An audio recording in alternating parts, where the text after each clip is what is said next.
Avant de partir en voyage, j'ai acheté ce téléphone Sony Xperia S sous système Android 2.3 Gingerbread.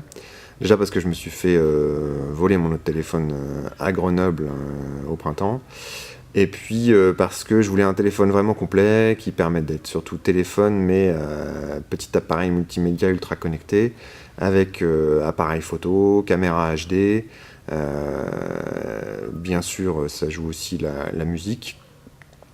Et il y a plein d'applications qui me permettent de préparer mon voyage, hein, me déplacer, me repérer et trouver des hébergements aussi. Donc je voulais vous montrer quelques applications une par une assez rapidement et vous expliquer comment j'organise le voyage. La première application, c'est Skyscanner. Skyscanner, c'est un site internet qui est un comparateur de vol. C'est à mon sens le meilleur comparateur de vol. C'est un des plus anciens aussi. Il permet de trouver tous les vols hein, en fonction de l'origine, bien sûr. Donc là, par exemple, je vais vous montrer comment j'ai trouvé mon vol de Bakou jusqu'à Tashkent pour le 19 juillet pour une personne. Donc je fais une recherche et ça me donne bien sûr toutes les possibilités. Alors avec les vols directs ou avec les escales. Là ici j'ai un stop. Donc le vol direct c'est le moins cher, c'est le mieux, c'est Uzbekistan Airways. Donc je clique pour avoir le détail, les horaires, 17h05, arrivée 19h40 à Tashkent, donc une durée de vol de 2h35. La compagnie, le numéro de vol, donc ça c'est parfait, 242 €. C'est plutôt pas mal et j'ai le site marchand ici qui est eBookers. Donc ensuite j'ai plus qu'à cliquer sur Book pour être redirigé sur le site du marchand eBookers. Skyscanner touchera une petite commission au passage, donc ça c'est pas précisé mais ça revient pas forcément plus cher et surtout le service Skyscanner est quand même génial. Voilà, donc là par exemple, voilà, total du voyage 242 et je peux directement faire ma réservation en ligne avec le site en version mobile de eBookers. Donc ça c'est super pratique. Après les billets électroniques je les reçois par mail, donc j'ai même pas besoin d'avoir de papier ou quoi que ce soit. Tout se fait uniquement à travers le téléphone. Ensuite j'utilise l'application Hostel World pour trouver les petites auberges jeunesse qui me revient généralement à 10 € par nuit. Malheureusement là l'application est buggée donc je pourrais pas vous montrer complètement. En revanche il suffit de mettre le nom de la ville, la date de séjour, le nombre de personnes, donc toujours une personne parce que je voyage seul, j'ai besoin de la rappeler. Et là donc le bug, il n'y a aucune recherche qui n'aboutit depuis 2 semaines. Donc j'utilise directement le site hostelworld.com à la place. Tant pis pour l'application, je voulais quand même vous montrer, elle est là, et quand elle fonctionne c'est bien, parce qu'il y a aussi une cartographie des établissements sur la ville, pour comparer les emplacements, plus central ou pas trop central, et ensuite pour permettre de se repérer par rapport au point d'arrivée, les gares, les stations de bus, etc. L'autre application que j'utilise pour trouver des hébergements et puis rencontrer des gens, c'est Couchsurfing. Alors l'application mobile Couchsurfing est toute récente. Elle n'est pas encore complète pour l'instant, il y a juste le profil en fait. J'ai que mon profil, ce qui sert un peu à rien. Mais c'est un début et c'est un bon début, c'est assez prometteur. Et quand tout sera en place, ce sera vraiment super. On pourra, je pense, échanger des messages et faire ces prises de rendez-vous.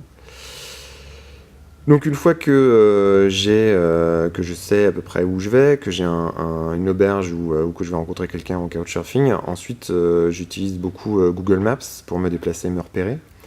Alors Google Maps c'est vraiment absolument génial parce que déjà avec le GPS bien sûr ça permet de savoir précisément où on est. Donc là je suis à Tbilissi dans une petite auberge de jeunesse plutôt sympa qui est bien située dans le centre. Et donc ça permet aussi surtout notamment les déplacements quand je prends un train ou quand je prends un bus.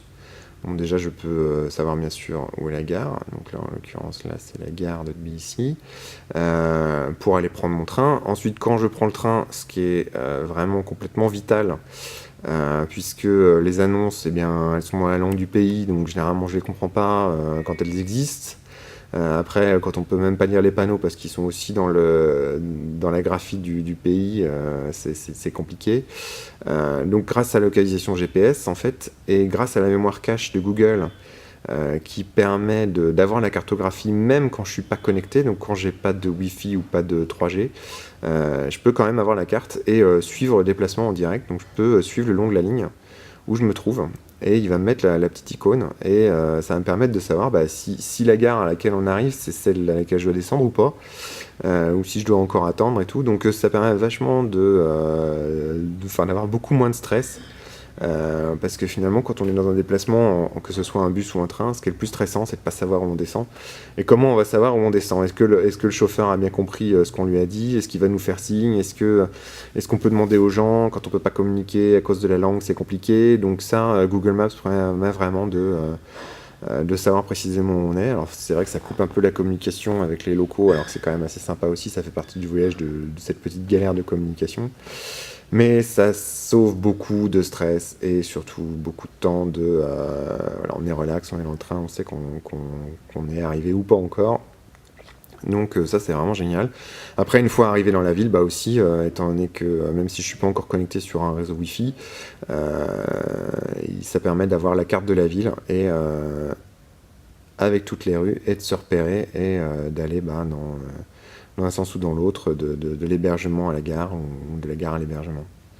Donc ça, Google Maps, c'est probablement l'application que j'utilise le plus. Ensuite, des petites applications pour se repérer qui sont sympas, c'est GPS Status. GPS Status, c'est une boussole. Ça permet aussi d'avoir l'emplacement exact d'où on se trouve, avec longitude, latitude, ce qui est pas mal pour ensuite recroiser sur une carte lors d'une randonnée. Si on a une carte assez précise, on va pouvoir savoir sur le chemin de rando où on est à peu près, mais ça va déjà quand même pas mal aider. On a aussi l'altitude qui est sympa, donc par exemple Tbilissi là, à 468 mètres d'altitude. Et je sais que je reçois une dizaine de satellites GPS sur une vingtaine, donc ma localisation là est quand même super précise. Donc ça c'est un peu pour le fun, mais c'est sympa aussi, et puis ça peut être pratique donc pour la randonnée. Randonnée donc que je peux enregistrer grâce à cette application MyTracks, qui est une application de Google en fait.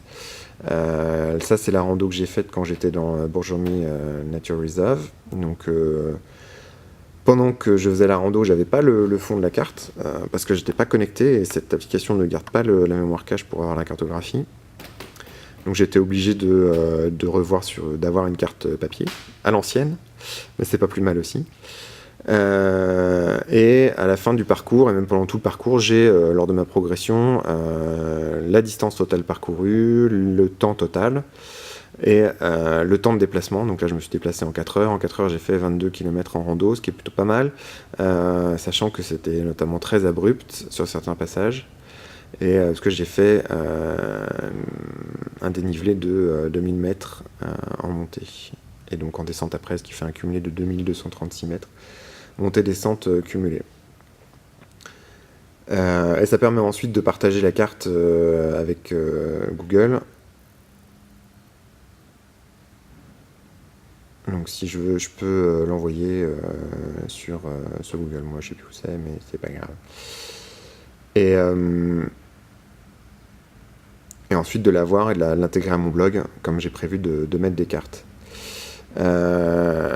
Ensuite, quand par exemple, si je prends une photo, là c'est la photo de la pièce où je suis, ou si je prends une vidéo, mais surtout les photos, en fait, les photos sont automatiquement, dès que je suis connecté en Wi-Fi, grâce au cloud Ubuntu One, les photos sont automatiquement chargées sur mon espace de stockage internet, ce qui me permet ensuite de les retrouver sur mon portable, et de pouvoir les éditer et les poster sur mon blog. Donc ça c'est quand même super pratique.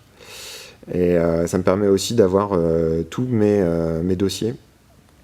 Donc là il y a un problème de connexion, mais en tout cas j'ai là tous les fichiers. Donc les fichiers, j'ai notamment les photos de mon passeport, que je peux avoir accès là même en mode hors ligne. J'ai plein d'informations sur mes déplacements. Là j'ai mon billet de bus que j'ai pris de Burgas à Istanbul. J'avais mon billet électronique aussi que j'ai gardé quelque part. Donc j'ai tout, voilà. Ça, Florence-Ljubljana, c'était le train aussi. TKT, c'est le billet électronique d'Istanbul à Tbilissi. Donc je stocke tout sur cet espace, ça me permet de l'avoir une sauvegarde sur internet, de l'avoir sur mon téléphone portable et de le retrouver sur mon PC et d'y avoir accès tout le temps, pendant tous mes déplacements, ce qui est juste génial. Voilà, j'ai le couchsurfing organisé, etc. Quand je prends une vidéo, après je peux la charger directement sur YouTube par cette application YouTube. Donc ça c'est une vidéo. Voilà, je peux prendre une vidéo et directement la mettre sur YouTube si je veux. Ça permet de faire je pourrais faire du vidéoblog, j'en fais pas encore, mais je pourrais en faire. En tout cas, je peux directement aussi, quand j'ai fait une vidéo, la charger sur YouTube. Ensuite, pour gagner le contact, j'ai bien sûr Facebook, l'application, pour poster des messages, pour les lire et communiquer avec les amis. Et Skype, bien sûr, aussi pour la téléphonie. Donc là, j'étais pas connecté, mais ça connecte. Ça c'est fait. Et puis, dernière application qui est vraiment super aussi, c'est pour poster des tweets qui sont géolocalisés, Uber Social. Alors Uber Social, ça permet donc de faire un tweet. Il se trouve que mes tweets sont aussi tous envoyés sur mon profil Facebook. Donc c'est partagé partout et c'est entièrement géolocalisé.